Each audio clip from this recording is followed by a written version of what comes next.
ที่พึงตั้งใจคุณบิดามารดาคุณครูบาอาจารย์คุณพื้นแผ่นดินเป็นที่พึงของเราเป็นที่พึงที่อาศัยแล้วก็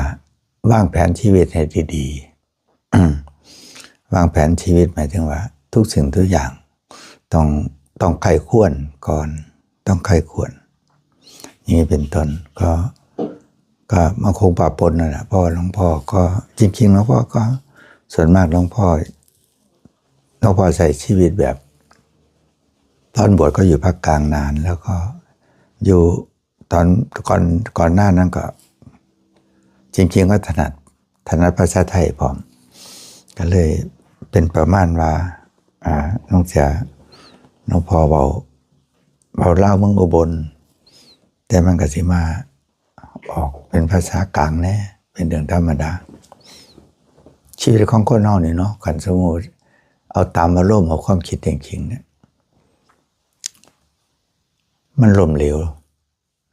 วมามันล่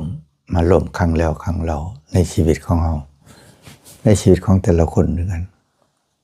ธรรมะมันก็ซื้อภาษาได้คือกันว่าธรรมะมันอยู่รอบตัวแล้วก็ว่าเป็นสมบัติของผู้ใดอย่างนี้นะเมื่อเป็นสมบัติของใครเลยเมื่อก่อนเนี่ยเขาพูดว่าถ้าเบาภาษากลางแคลดของภาษาลาว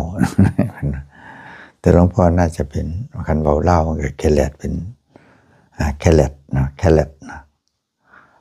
ก็จะประมาณนั้นสิละประมาณนั้นสิคือก็ผสมเนาะผสม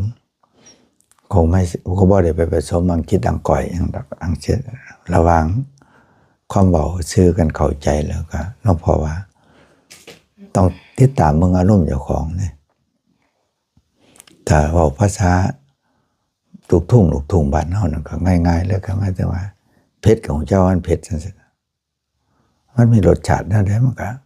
จริงๆนะเผ็ดบางเผ็ดพริกตอนที่มันหน่อยๆมันก็ว่ามันเผ็ดเนาะเพราะท่านมีรสเผ็ดแต่ถ้ามันแก่แล้วเอาไปทาผิวเอาไปทาผิวหนังเขาเนี่ยมันก็จะมีความรู้สึกคือยาทั่วไปแต่ถ้าเขาเสียอย่างไรเนี่ยด้วยความเป็นปกติด้วยความปกติตามหูตามท่านมันแน่ความคิดนั่นสินะการไปตามความคิดทุกอย่างป่านนี้หลวงพ่อว่า